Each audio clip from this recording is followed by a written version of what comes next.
The New Testament. If you open up a Bible to its table of contents, you'll see it's made up of two large collections, the Old and New Testaments. The word testament refers to a covenant partnership, which is what both of these collections are all about. They tell one epic and complicated story of God's covenant partnership with Israel and all humanity. The Old Testament is called Tanakh in Jewish tradition. It's a unified scroll collection of 39 Israelite texts that were over 1,000 years in the making. In contrast, the 27 books of the New Testament all came into existence within 30 to 40 years of each other. They were all written by first-generation followers of Jesus. From an early period, Christian communities began collecting these texts and reading them alongside the Old Testament as one unified story that leads to Jesus. The New Testament begins with 4 narrative books that together are called the Gospel. They tell the story of Jesus of Nazareth's life, death, and resurrection as an announcement of good news. They're followed by a 5th narrative work called Acts of the Apostles. Here, the risen Jesus commissions the apostles, a word that means the sent ones. They're appointed as Jesus' representatives to spread the good news about him throughout the ancient world.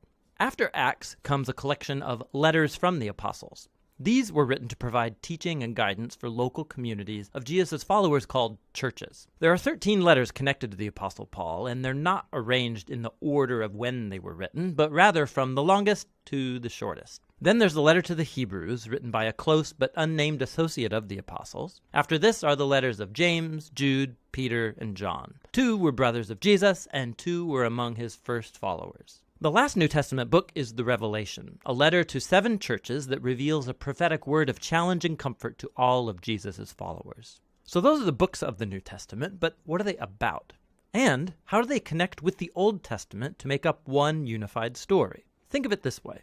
The Bible is one long epic narrative with multiple movements or acts. The Old Testament recounts the first series of acts that give you everything you need to make sense of the story to follow. The core themes and the plot conflict are arranged in design patterns. And then in the New Testament, these are all picked up and carried forward to the story's culmination in Jesus. Let me show you what I mean. The first act is about God and all humanity. God provides a sweet garden temple for humans who are made to be God's partners in ruling the world. But the humans are foolish, and they give in to a dark temptation and rebel against God's wisdom. So they're exiled into a wilderness where they start killing each other. They build cities that spread their selfishness and oppression, leading up to the big bad city of Babylon. But God loves the world and its foolish humans, so he sets in motion a rescue plan by promising the arrival of a new human who will destroy the evil that has lured us into self-destruction. The next act of the biblical story is about God and Israel, and it develops the themes and patterns of the first act. God calls a new humanity out of Babylon into a sweet garden land. Abraham, Sarah, and his descendants, the Israelites. God promises that through them, divine blessing will be restored to all of the nations. Surely these are the new humans that we're waiting for, but the Israelites repeat humanity's rebellion against God, building their own violent cities that lead to self-destruction and another exile in Babylon. But God sustains his promise that the new human will come from Abraham's lineage. It will be a priest king who will now have to rescue both Israel and humanity from Babylon to restore God's blessing to the world. Now, notice how these 2 acts are designed according to the same pattern. The second act is a longer and more violent version of the first, and together they explore the tragic human condition, but they also highlight God's promise, which is developed more in the next act, the Old Testament prophets and poets. The prophets accused Israel and all nations of their evil, and they announced that one day God himself would arrive to bring the day of the Lord and deliver his world from Babylon. He would do it through a promised royal priest who's going to suffer like a slave and die for the sins of Israel and all humanity, but then he'll be exalted as king over the nations. He will call others to leave Babylon and join the new covenant people who will partner with God to rule over a new Jerusalem, that is, over a new creation. And so the Old Testament concludes by anticipating a new act in the story. And when you turn to the New Testament, it's the same story, now being carried forward in Jesus. Let's see how. The 4 gospel accounts introduce Jesus of Nazareth, both as the promised son of Abraham who will restore God's blessing to the nations, and also as that new human who will defeat evil and restore humanity to partnership with God. So Jesus is portrayed as a human, and more. He went about announcing the arrival of God's promised kingdom, and he spoke and acted as if he was Israel's divine king.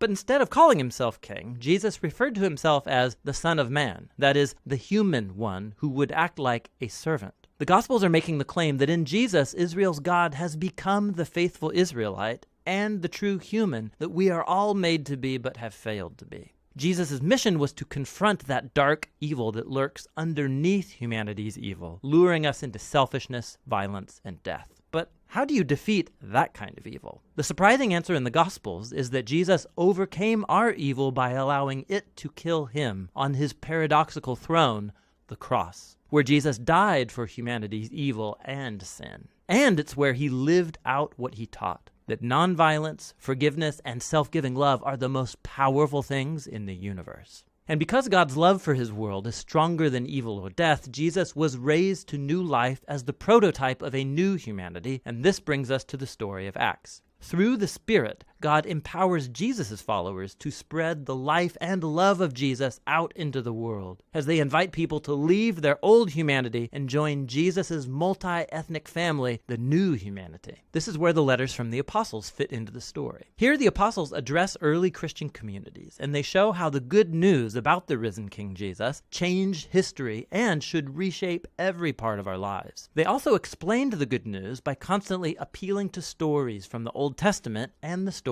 of Jesus, showing us how to see our own life stories as part of the epic biblical story. So all humanity is trapped in a Babylonian exile, but Jesus came to create a new home. We're all living in different kinds of Egyptian slavery to selfishness and sin, but Jesus died as the Passover lamb to liberate us into the promised land. Our old humanity is bound for the dust of death, but Jesus' resurrection opened up a new future for a new humanity. We live here in the current evil age, but through Jesus and the Spirit, a new creation has burst open here and now. And this leads us to the book of Revelation, where the whole biblical story comes together in powerful symbolism and imagery.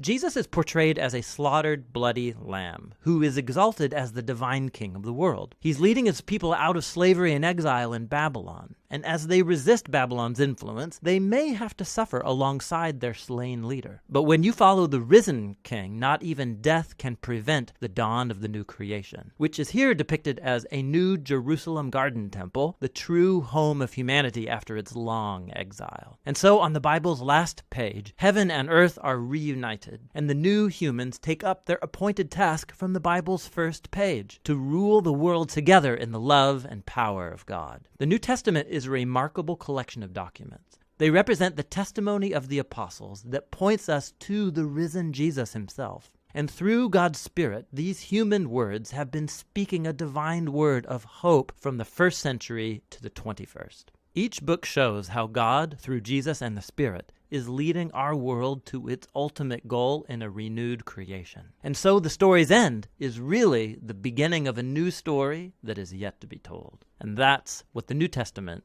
is all about.